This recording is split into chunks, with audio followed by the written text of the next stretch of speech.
तो इनवर्स वाले टॉपिक में अपन ने पढ़ लिया इनवर्स निकालना, एडजॉइंट निकालना और उसके हेल्प से इक्वेशंस को सॉल्व करना है। अब हम पढ़ेंगे इनवर्स निकालने का एक और मेथड होता है जो क्वेश्चन में मेंशन होगा तो आपको वही मेथड यूज करना पड़ेगा। And this method is method of finding the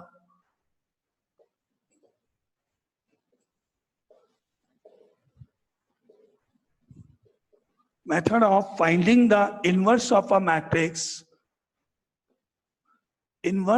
matrix, by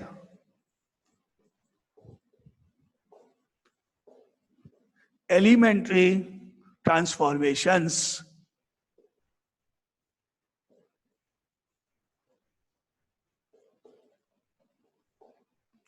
क्या है? Next is method of finding the inverse of a matrix. Inverse of a matrix find करना है using the elementary operations, using the elementary transformations. ये थोड़ा सा important topic है, इसमें थोड़ी कैलकुलेशन की प्रॉब्लम रहेगी। कैलकुलेशन अपने को थोड़ा ध्यान से करना होगा। तो इसका क्या मीनिंग है, एलिमेंट्री ऑपरेशंस क्या होते हैं, कैसे निकालते हैं।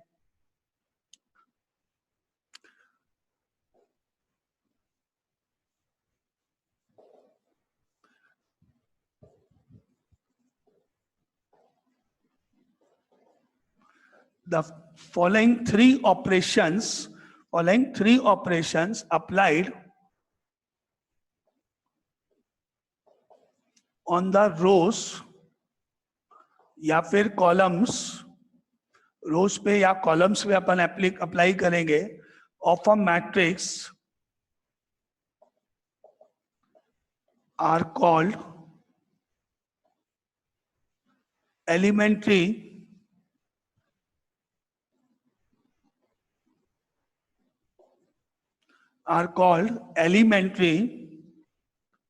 रो ट्रांसफॉर्मेशंस या कॉलम ट्रांसफॉर्मेशंस।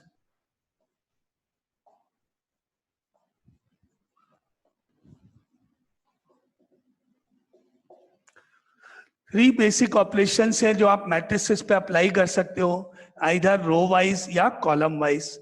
एक बार अगर अपन किसी क्वेश्चन की स्टार्टिंग रो ट्रांसफॉर्मेशन से करेंगे तो फिर बीच में कहीं भी किसी भी स्टेप में आप कॉलम ऑपरेशन नहीं कर सकते हो।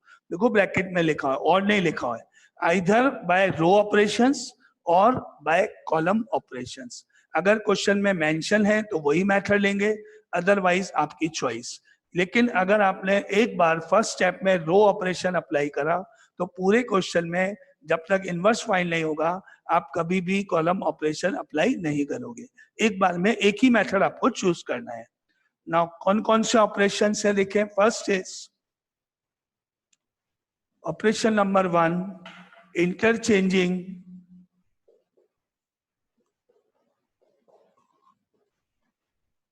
interchanging any two rows or any two columns।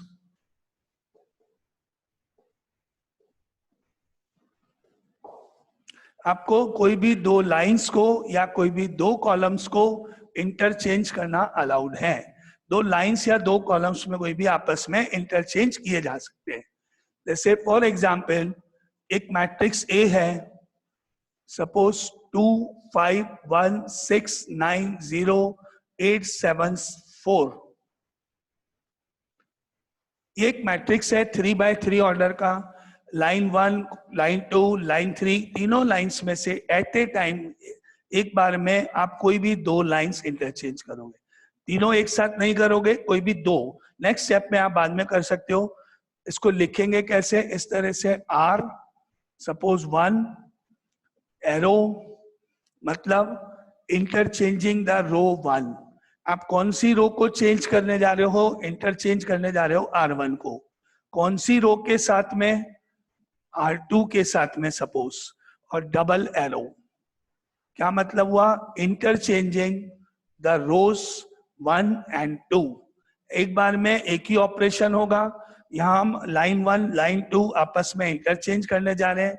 लिखने का मेथड डबल एरो के साथ इस तरह से, मतलब R1 को R2 में, R2 को R1 में चेंज करना है। तो जो मैट्रिक्स बनेगा वो A नहीं रहेगा, नंबर्स चेंज हो जाएंगे, वैल्यूज चेंज हो जाएंगी, ऑर्डर चेंज हो जाएगा। उसको अपन ने कहा now therefore P matrix is equal to, new matrix form होगा, सेम नहीं रहेगा, ऐसा नहीं कि दोनों इक्वल है, आपने चेंज किया, ऑपरेशन अप्लाई किया। तो 251 की जगह 690, ये नंबर्स इधर आ जाएंगे, ये नंबर्स ऊपर चले जाएंगे, R1 और R2 इंटरचेंज। लाइन 1 में 6। हाँ हेलो, हाँ डाउट किसी को? सेजल सर आपका वीडियो लैग खा रहा है, सर वीडियो लैग खा रहा है, कुछ समझ नहीं आ रहा। और किसी को भी प्रॉब्लम है क्या वीडियो की? वीडियो क्लियर नहीं है? सर और वीडियो नहीं आ रहा है। वीडियो नहीं आ रहा है clear?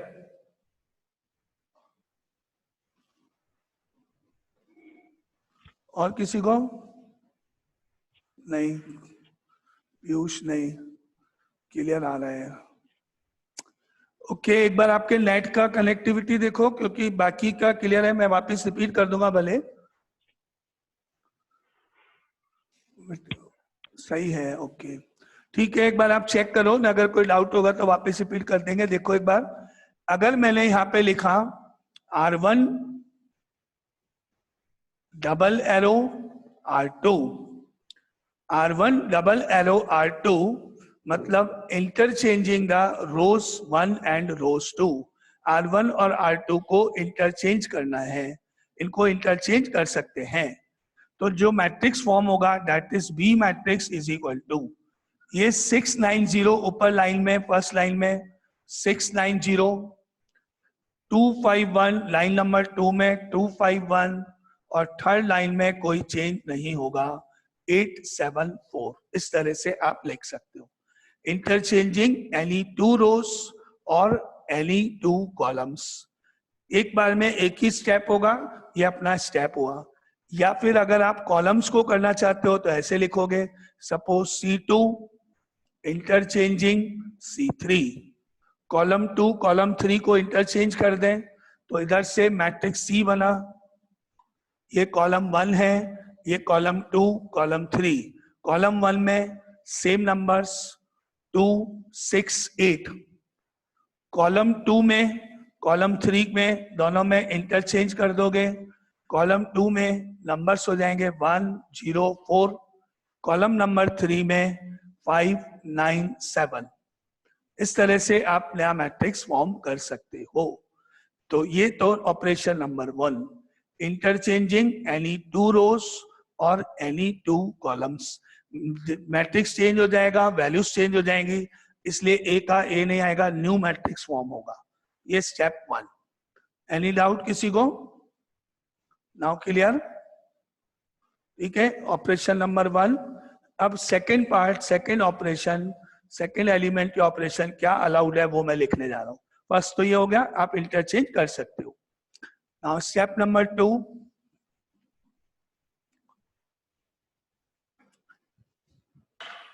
Step number 2 is operation 2 जो अलाउड है, मल्टीप्लाइंग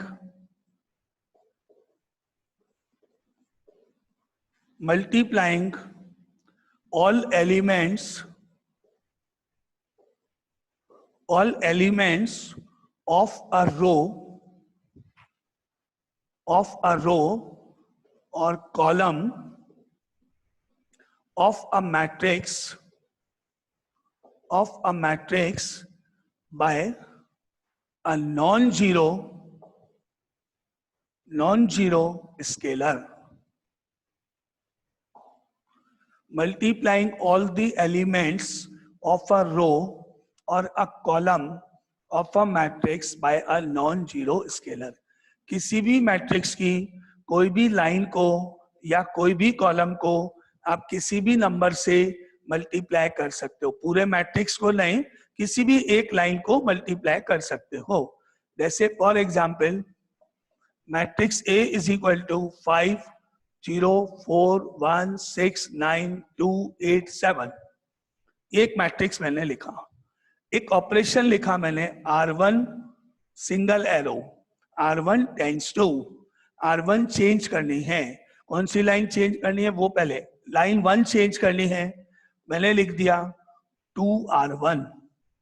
तो इंटरचेंज क्या लिखा मैंने, रो 1 के सारे एलिमेंट्स को 2 से मल्टीप्लाई करो और नया मैट्रिक्स फॉर्म करो। ये पूरा क्वेश्चन लैंग्वेज में है। क्या क्वेश्चन है, मल्टीप्लाइंग बाय 2 किसको, फर्स्ट रो को, सारे एलिमेंट्स को, तो न्यू मैट्रिक्स मेरा फॉर्म हो गया, B matrix is equal to, B matrix is equal to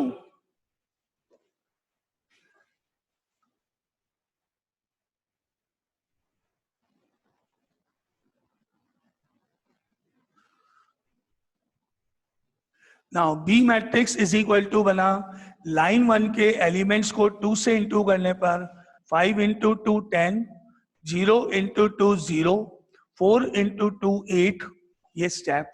बाकी की दोनों लाइंस में सेम नंबर्स 1 6 9 एंड 2 8 7, इनमें कोई चेंज नहीं होगा। ये इस तरह से आप अप्लाई कर सकते हो। यहाँ आप मल्टीप्लाई एट ए टाइम तीनों लाइंस को या 2 लाइंस को कर सकते हो। एट ए टाइम आप कोई भी 2 लाइंस, कोई भी 3 लाइंस भी मल्टीप्लाई कर सकते हो। एक ही लाइन की जगह 2 लाइंस या 3 लाइंस एट ए टाइम लिख सकते हो। जैसे सपोज मैंने लिखा R1 tends to 2R1, comma R2 tends to 3R2, या 2R2 भी लिख सकते हो, 3R2 भी लिख सकते हो, सेम नंबर भी यूज कर सकते हो। एंड ऐसा लिखने पर मैट्रिक्स सी फॉर्म करेंगे अपन, ऐसे बन जाएगा, ये सारे 2 से इंटू होंगे, 10 0 8, ये भी 2 से, 2 12 18, और ये सेम 2 8 7। इस तरह से आप अप्लाई कर सकते हो। एट ए टाइम कोई भी 2 लाइंस 3 लाइंस अप्लाई हो सकती है, कैसे भी, जैसे आपको ठीक लगता है।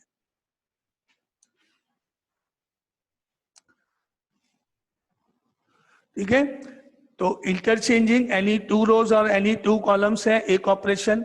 सेकंड है किसी भी लाइन को या कॉलम को आप किसी भी नंबर से मल्टीप्लाई कर सकते हो। ठीक है, क्लियर, एनी डाउट, क्लियर। बस ये नहीं कर सकते हो कि रो भी कर दी कॉलम भी कर दिया, ये ध्यान रखना। एक बार अपन क्वेश्चन को रो वाइज शुरू करेंगे तो कॉलम यूज नहीं कर सकते कहीं भी, किसी भी स्टेप में, पूरे क्वेश्चन में। And the third point is, third portion, third part is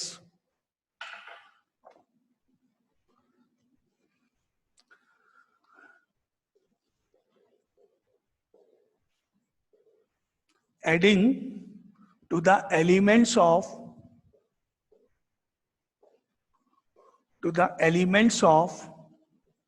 a row or column the corresponding elements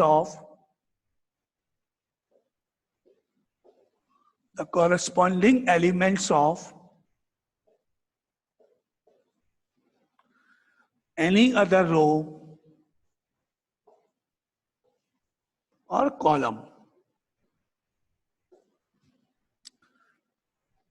ठीक है, adding to the elements of and by multiplied by any scalar k, multiplied by any scalar k। इसका मतलब क्या हुआ, adding to the elements of a row the corresponding elements of any other row multiplied by any scalar के। And इसका meaning क्या हो गया वो अपन देखते हैं एग्जाम्पल में।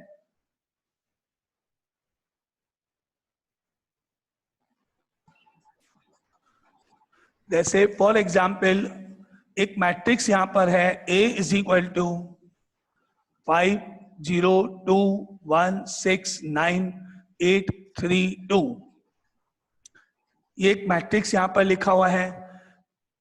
ठीक है, अब अगर इसको मैंने इस तरह से अप्लाई किया, suppose line 1 R1 tends to line 1 को चेंज किया, R1 प्लस या माइनस कुछ भी 2R2, किसी भी लाइन के एलिमेंट्स को पर्टिकुलर नंबर से इनटू करके लाइन 1 में ऐड कर दूंगा। जो भी लाइन चेंज होगी वो यहां लिखी जाएगी और वो ही पहले लिखना होगा। किसी भी लाइन के एलिमेंट्स को 2 से इंटू करके मैंने इसमें ऐड किया गया, तो ये ऑपरेशन करने पर matrix B is equal to, line 1 में लाइन 2 के एलिमेंट्स ऐड करने हैं 2 से इंटू करने पर, इस लाइन को 2 से इंटू करके इस नंबर में ऐड करना है। 5 में इसके कॉरस्पॉन्डिंग एलिमेंट, 0 में कॉरस्पॉन्डिंग एलिमेंट, 2 में कॉरस्पॉन्डिंग एलिमेंट, ऐसे होगा। तो इस 1 को मल्टीप्लाई बाय 2 करा अपन ने, ध्यान से कैलकुलेशन करनी है। 1 इंटू 2 इज 2 प्लस 5, यहां पर हो गया 7। कैसे आया 7? इसको इंटू 2 करा और इसमें ऊपर ऐड कर दिया, तो 5 plus 2 is equal to 7। Second element क्या होगा? 0 प्लस 6 को 2 से इंटू कर दिया गया, इस 6 को 2 से इंटू करके 0 में ऐड करने पर एलिमेंट हो गया 12। 2 प्लस 6, अब इस 2 में ये 9 का पार्ट, 2 प्लस ये जो 9 है इसको 2 से इंटू कर दिया गया, 2 इंटू 9, तो ये हो गया आपका 20। इसको 2 से इंटू करा, plus 5 7, 2 into 6 12 plus 0 12, 2 into 9 18 plus 2 20, और सेकेंड लाइन में 1 6 9 सेम नंबर, थर्ड लाइन में 8 3 2 सेम नंबर्स। इस तरीके से अपन कैलकुलेशन अप्लाई कर सकते हैं। अब क्योंकि ये कैलकुलेशन आपको बहुत ध्यान से करनी है, वो आप थोड़ा सा ध्यान रखते हुए चलना है इसको। यहाँ कैलकुलेशन इन्वॉल्व है ना, थोड़ा सा मैनुअली आपको करनी है, चाहे आप रफ में कर लो चाहे कैसे भी, लेकिन आपको यहाँ थोड़ा सा ध्यान से करना है। ठीक है, ये 3 ऑपरेशंस हैं जो अपन अप्लाई कर सकते हैं। These 3 operations are called elementary operations. ठीक है, एनी डाउट? किसी को कुछ पूछना है? अब अपन इनको यूज करते हुए इनवर्स कैसे निकालते हैं वो चेक करते हैं। फाइंडिंग द इनवर्स, पहले 2/2 ऑर्डर, फिर उसके बाद 3/3 ऑर्डर। इनवर्स कैलकुलेट करना है आपको।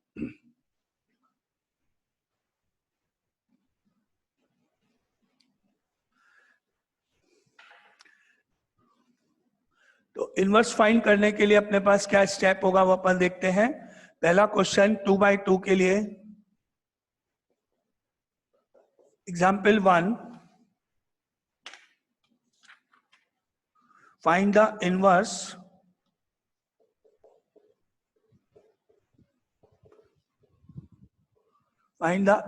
of the matrix, find the inverse of the matrix A is equal to 1 3 2 7 using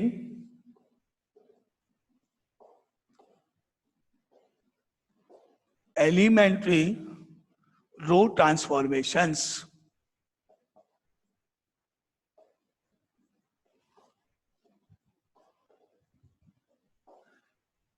क्या निकालना है आपको? इस मैट्रिक्स का इनवर्स निकालना है यूजिंग एलिमेंट्री रो ट्रांसफॉर्मेशंस। आप इसमें कोई और मेथड अप्लाई नहीं कर सकते हो। अगर आपने फॉर्मूला अप्लाई करके A inverse is equal to adjoint of A upon B करके इनवर्स निकाला तो आपको एक भी मार्क्स नहीं मिलेगा, 0, एक भी मार्क्स नहीं बाइंड होगा। अपन लिख सकते हैं because matrix A is equal to I into A। We know that matrix A जो होता है वो I इंटू A के इक्वल होता है। सही है, यूनिट मैट्रिक्स को A से इंटू करने पर रिजल्ट वापस A होगा। तो वी नो दैट से यहां से शुरू करेंगे। We know that A is equal to IA। Now that implies, मैंने इस A को ऊपर लिखा जो दिया हुआ है 1 3 2 7 is equal to identity matrix लिखा 2/2 ऑर्डर 1 0 0 1 और A मैट्रिक्स का एज इट इज A का A। ठीक है, we know that matrix A is equal to IA। A की जगह मैट्रिक्स लिख दिया, I की जगह मैट्रिक्स लिख दिया, A का A। ये स्टेप में लिखेंगे। अब आप क्या करोगे, इसको स्टेप बाय स्टेप ऑपरेट करते जाओगे और लास्ट में इसको ऑपरेट करने पर आपको इस मैट्रिक्स को आइडेंटिटी मैट्रिक्स में कन्वर्ट करना है। यहाँ पे 1 आना चाहिए, यहाँ 0 आना चाहिए, यहाँ 0 आना चाहिए, यहाँ 1 आना चाहिए, और वो आप अप्लाई करोगे रो ट्रांसफॉर्मेशंस जो आपने अभी पढ़े, वो 3 अप्लाई करोगे और इसको चेंज करोगे। जो ऑपरेशंस इधर अप्लाई करेंगे अपन, वही ऑपरेशंस इस मैट्रिसेस पे भी एप्लीकेबल होंगे, क्योंकि कोई भी प्लस माइनस ऐड इनटू सब जो भी करते हैं वो अपन दोनों पे अप्लाई करते हैं। तो इसमें जो जो एप्लीकेबल होंगे ऑपरेशंस, वो सारे ऑपरेशंस इधर भी अप्लाई करते जाएंगे। ठीक है, क्या ऑब्जेक्ट है मेरा, क्या करना है मुझे, इस मैट्रिक्स को आइडेंटिटी मैट्रिक्स बनाना है, 1 0 0 1 फॉर्म में लाना है। तो अपन स्टार्ट करते हैं, क्या स्टेप है। देखो आपका ये मैट्रिक्स है, पहले अपन जीरोस फॉर्म करने जा रहे हैं। मुझे यहाँ 0 आना चाहिए, इधर एक 0 इधर आना चाहिए, यहाँ 2 0 चाहिए, कोई भी। यहाँ पर 2 लिखा है, यहाँ 3 लिखा है। पहले आप इन दोनों को चेक कर लो, 1 और 2 यहाँ लिखे हैं। आप इन दोनों को पहले आइडेंटिकल बना दो। आइडेंटिकल मतलब सेम बना दो, जिससे प्लस या माइनस करने पे वो 0 हो जाए।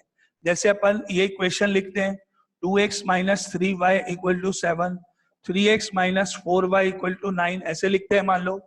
तो इसको इंटू 3 और इसको इंटू 2 कर देते हैं, जिससे कि ये कोफिशिएंट सेम हो जाए, फिर माइनस। ठीक है, इन दोनों का एलसीएम ले लेते हैं, तो 6 एलसीएम हो गया, इसको 3 से इसको 2 से, ऐसे। तो सिमिलरली वही स्टेप यहाँ है। अब मैंने क्या किया, इन दोनों का एलसीएम लिया, इन दोनों का एलसीएम हो गया 2, तो इसको 2 बनाना है और इसको 2 बनाना है। ये ऑलरेडी, इसको 2 बनाएंगे तो 2 से इंटू करेंगे, ये ऑलरेडी 2 है। इसको 2 से इंटू करना है इसको, यानी ये पूरी लाइन को। तो R1 tends to 2R1, step 1। क्या किया मैंने, इन दोनों का एलसीएम लिया, इन दोनों का एलसीएम 2 हो गया। इसको 2 बनाने के लिए 2 से इंटू करना है, तो ये पूरी लाइन को 2 से इंटू करने जा रहा हूं। ये ऑपरेशन जो सेकंड था वो स्टेप है। अब लिखें वापस ये स्टेप के बाद लाइन 1 में नंबर चेंज हो रहे हैं, यहाँ पे 1 की जगह 2, 3 की जगह 6, लाइन 1 को 2 से इंटू करना है। लाइन 2 में 2 का 2, 7 का 7 as it is equal to में इसको 2 से करा 2, इसको 2 से इंटू किया 0। सेकेंड लाइन में कोई चेंज नहीं, 0 का 0, 1 का 1, एक का है। लाइन 1 को चेंज करना है आपको, दोनों मैट्रिसेस में चेंज करने। इधर ये दोनों को 2 से इंटू करोगे, इधर ये दोनों को 2 से इंटू करोगे, एंड ये ऑपरेशन कंप्लीट। अब बोलो, ये स्टेप क्लियर, ये स्टेप क्लियर, मैंने क्यों किया वो स्टेप, ये रीजन क्लियर। आगे चले, कोई डाउट नहीं। एलसीएम लिया, ये इस तरह से मैंने इसको इक्वेट कर दिया। Any doubt sir? ये हाँ बोलो सर, ये एलसीएम किसका लिया था सर, ये समझ में नहीं आया। 1 और 2, इन दोनों नंबर्स का एलसीएम लिया, इन दोनों का एलसीएम कितना हो गया, 2 हो गया। तो इन दोनों जगह मुझे 2 लाना है। जब ये दोनों जगह 2 हो जाएंगे तो माइनस करने पर मुझे 0 मिलेगा। तो इसका और इसका एलसीएम लिया, इन दोनों का ऊपर नीचे जो नंबर है 1 और 2, इनका एलसीएम 2 हो गया, इसलिए मैंने इसको 2 से इंटू कर दिया। ये भी 2 से होगा, ये भी 2 से होगा, ये भी होगा और ये भी होगा। Clear? Any doubt? Ishaan? Ishaan कोई डाउट है? यस बोलो। सर, ये मतलब जरूरी है कि अपन इक्वल टू के लेफ्ट साइड और राइट साइड दोनों तरफ जो भी मल्टीप्लाई करेंगे तो वो मैट्रिक्स में मल्टीप्लाई होगा? बिल्कुल। अपन अगर किसी को कोई भी ऑपरेशन इधर करेंगे तो इधर भी करना पड़ेगा, तभी तो इक्वल टू का साइन स्टैंड करेगा। नहीं तो आप ये देखो, अभी आप इसको इससे इक्वल करोगे, इसको इससे इक्वल करोगे, सपोज बाद में जब इनटू एक साइड करोगे तो दूसरी साइड भी करना पड़ेगा ना। जैसे आपके पास ये इक्वेशन है, 2x minus 3y is equal to 9, 3x minus 4y is equal to suppose 3। अगर मैं इसको इंटू 3 और इसको इंटू 2 करने जा रहा हूं, तो लेफ्ट साइड में ये भी इंटू 3 होगा, ये भी इंटू 3 होगा, ये भी इंटू 3 होगा, ये भी इंटू 2 होगा, ये भी इंटू 2 होगा, ये भी इंटू 2 होगा, क्योंकि इक्वेशन की जो वैल्यूज हैं, इक्विलिटी है, वो स्टैंड करनी चाहिए। इसलिए अपने को मल्टीप्लाई बाय 2 या 3 दोनों मैट्रिसेस में अप्लाई करना पड़ेगा। जो ऑपरेशन अपन इधर अप्लाई करेंगे वो इधर भी अप्लाई करना पड़ेगा। Any doubt? Clear? No sir. Okay, तो अब अपन इसको इंटू 2 करने जा रहे हैं, फर्स्ट लाइन को, और इसको भी इंटू 2 करा। रीजन क्यों किया? इक्वल करने के लिए। नाउ नेक्स्ट स्टेप, अब आपको माइनस करना है। अगर इन दोनों को माइनस करेंगे तो इसके लिए आपको जीरो कहाँ लाना है? जीरो आपको इधर नहीं चाहिए, जीरो इधर चाहिए। यहाँ 1, यहाँ जीरो, यहाँ जीरो, यहाँ 1, ऐसे आना चाहिए। तो आपको जीरो यहाँ लाना है, कहां पर? इस जगह पर, इस जगह पर, लाइन 2 में। तो लिखेंगे क्या? लाइन 2 चेंज करनी है, R2 टेंड्स टू, इसमें से ऊपर वाले को माइनस करोगे, इसको में से इसको माइनस करोगे। ये R2 है, ये R1 है, माइनस करना है, तो R2 माइनस R1। कौन सी लाइन चेंज करनी है? लाइन 2, जीरो यहां लाना है, इसलिए ये लाइन चेंज होगी। रीजन क्या है? स्टेप क्या है? ऑपरेशन क्या है? R2 में से इसको माइनस करोगे, R2 माइनस 2R1, R2 में से R1 को माइनस करोगे। अब ये स्टेप ऐसे जाएगा, लाइन 1 में 2 का 2, 6 का 6, लाइन 1 में कोई चेंज नहीं, 2 का 2, 6 का 6। लाइन 2 में क्या आएगा? 2 माइनस 2 0, 7 माइनस 6 1, ये आपके पास एक जीरो आया। वही का वही स्टेप राइट साइड में, लाइन 1 में कोई चेंज नहीं, 2 का 2, 0 का 0, लाइन 1 में कोई चेंज नहीं, 2 का 2, 0 का 0। अब इस जीरो में से 2 को माइनस करोगे तो -2, 0 माइनस 2 -2। फिर इस 1 में से 0 को माइनस करने पर 1, 1 माइनस 0 1, ए का ए। ये आपका स्टेप नंबर 2। इससे यहाँ 0 आ गया, जहां आपको 0 चाहिए था वहां एक 0 है। एक 0 यहाँ आना चाहिए, एक 0 यहाँ आना चाहिए। ठीक है, नाउ एनी डाउट इस क्वेश्चन में, इस स्टेप में? कोई डाउट? 0 क्यों बनाया, कहां बनाया, कैसे बनाया? क्लियर? नाउ अब बचा मेरा एक 0 और है।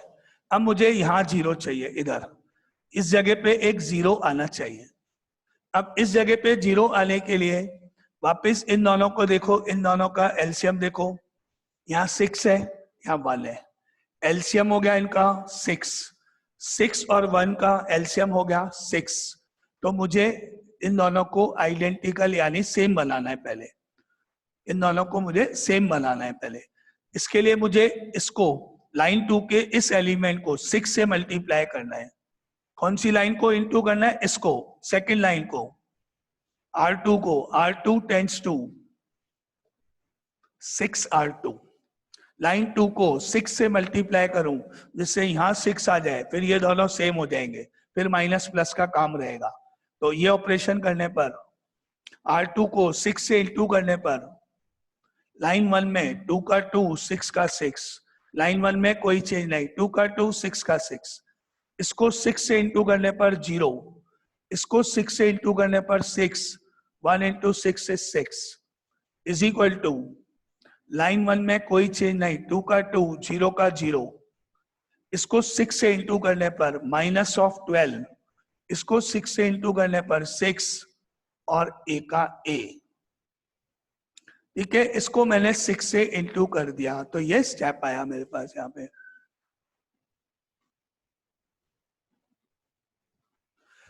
अपन ने इन दोनों नंबर्स का एलसीएम लिया, मैट्रिसेस का एलसीएम नहीं लिया। ये दोनों जो नंबर्स है 6 और 1, इन दोनों का एलसीएम लिया। 6 और 1 का, नंबर्स का बोल रहा हूं मैं, एलसीएम किसका लिया अपन ने? नंबर्स का, मैट्रिसेस का एलसीएम नहीं लिया। 6 और 1 का एलसीएम हो गया 6। ये दोनों मुझे सेम करने, इक्वल करने, आइडेंटिकल करने। तो 6 के नीचे 6 आएगा तो सेम हो जाएंगे, तो मुझे इसको 6 से इंटू करना पड़ेगा जिससे कि ये दोनों सेम हो जाए। किसका एलसीएम लिया? LCM of the elements of the matrices. अंदर जो नंबर लिखे हैं कॉलम के अंदर, एक के नीचे एक, इनका एलसीएम लिया। ठीक है, नाउ आगे, अब मुझे यहाँ 0 लाना है, इस जगह पर लाइन नंबर 1 में, इस प्लेस के ऊपर 0 आना चाहिए लाइन 1 में। तो इसमें से इसको माइनस करोगे, इसमें से इसको, यानी R1 tends to R1 minus R2।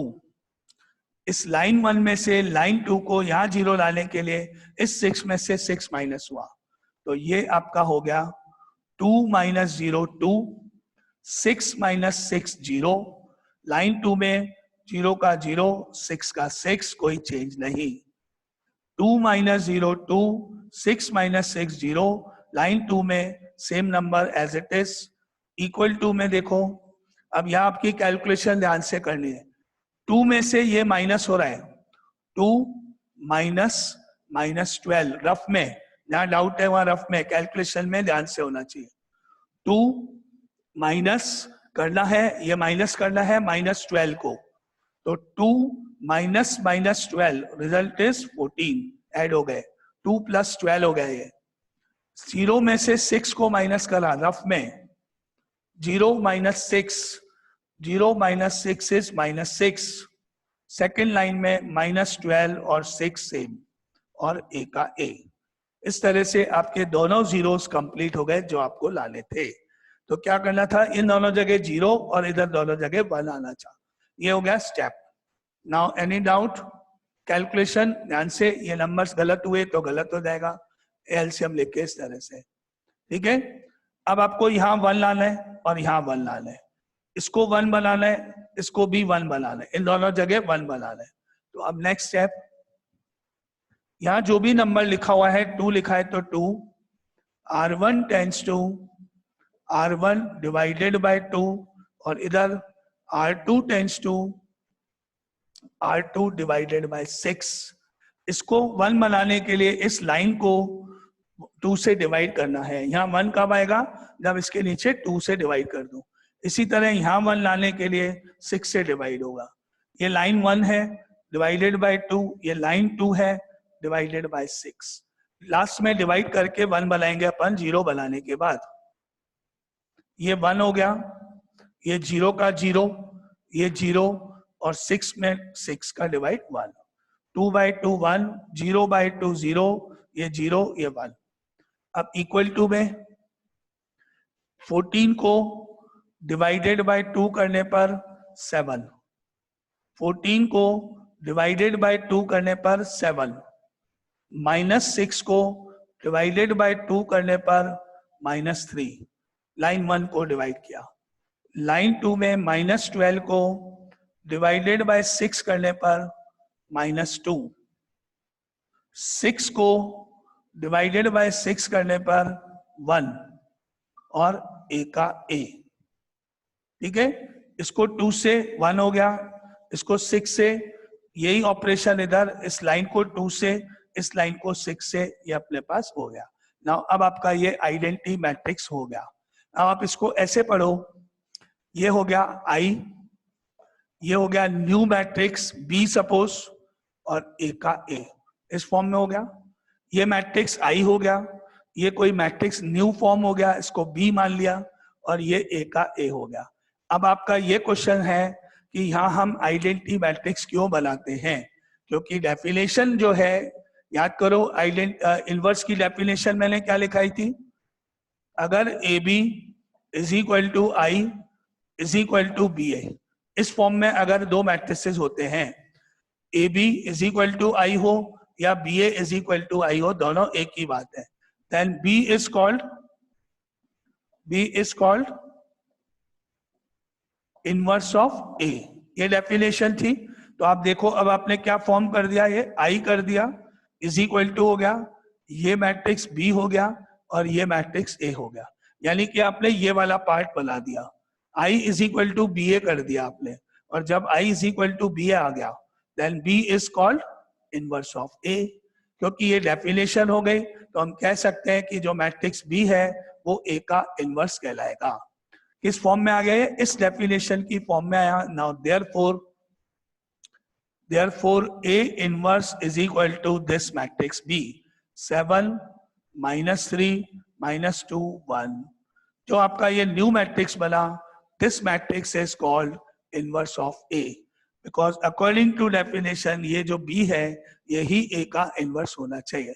तो यहाँ पर एक क्वेश्चन था, सिजल ने पूछा था कि ये आइडेंटिटी मैट्रिक्स ही क्यों बनाते हैं, तो उसका रीजन है क्योंकि जब ये आइडेंटिटी मैट्रिक्स बनेगा तो ये डेफिनेशन का पार्ट हो जाएगा, और डेफिनेशन का पार्ट होने के कारण बी जो मैट्रिक्स है वही ए का इनवर्स कहलाएगा। ठीक है। क्या ये हर बार करना होगा? मतलब हर बार करना होगा क्या मतलब? क्या पूछना चाह रहे हो ईशान? सर मतलब ये लास्ट स्टेप हर बार मतलब इनवर्स निकालने के लिए हर बार करना होगा? लास्ट स्टेप कौन सा, ये वाला? Sir I equal to B, A वाला। ये तो मैंने आपको लिखने के लिए बताया, ये आपको लिखने की जरूरत नहीं है। अगर मैं डायरेक्ट आपको बोलूं कि ये इन्वर्स हो गया तो आप पूछोगे इन्वर्स कैसे हो गया, तो आपको डेफिनेशन याद कराई मैंने। आप रफ में देखो ये किस फॉर्म में हो गया, आई is equal to B A, इस फॉर्म में आ गया ये आपका। और अपन ने पढ़ा हुआ था कि अगर A B is equal to I is equal to B A है, then B is equal to A inverse. तो आपको ये लिखने की जरूरत नहीं है। यहां तक करने के बाद ये जो न्यू मैट्रिक्स आया that is called A inverse. या आप इसको ऐसे भी पढ़ सकते हो, ये आई हो गया एंड ये मैट्रिक्स जो भी नया है, सपोज ए इनवर्स लिख दूं तो सही है। वी नो दैट ए को किसी मैट्रिक्स से मल्टीप्लाई करने पर जो आंसर आएगा, और वो आंसर अगर आइडेंटिटी मैट्रिक्स है तो ये मैट्रिक्स इसका इनवर्स कहलाता है। चाहे आप इससे कंपेयर करो चाहे इस डेफिनेशन से कंपेयर करो। और ये इसलिए लिखा भी था क्योंकि एक क्वेश्चन मेरे पास सामने था कि हम इसको आइडेंटिटी मैट्रिक्स क्यों बनाते हैं। आइडेंटिटी मैट्रिक्स बनाएंगे तभी तो ये वाली डेफिनेशन पूरी हो जाएगी, आई इज इक्वल टू बी ए। तो आपको ये नहीं लिखना है, बस ये स्टेप मैंने आपको बताया, आई बन गया, अब बस answer. Now therefore A inverse is equal to 7 - 3 - 2 1। अब यहाँ दो क्वेश्चन का आंसर है। पहला कि आप अपन आइडेंटिटी मैट्रिक्स ही क्यों बनाते हैं, और दूसरा ये मैट्रिक्स ए इनवर्स क्यों हो गया। दोनों का रीजन इसमें लिखा हुआ है, आई इज इक्वल टू बी ए की डेफिनेशन। अब बोलो डाउट क्लियर दोनों का, सेजल का भी और ईशान का? क्लियर? Yes sir. सेजल तुम्हारा डाउट भी Yes, क्लियर sir. है ना, आइडेंटिटी मैट्रिक्स क्यों Yes, sir. बनाते हैं? ओके। एंड सभी तुम्हारा डाउट क्लियर कि एलसीएम कैसे लेते हैं? एलसीएम एलसीएम क्लियर, एलिमेंट्स का लिया मैंने। सर एलसीएम लेंगे भी कैसे, 1/6 होगा। 1/6 क्यों होगा? क्योंकि अपन ने, आप ये देखो, एक नंबर 2x + 3y है, 4, 3x - 2y = 4 है,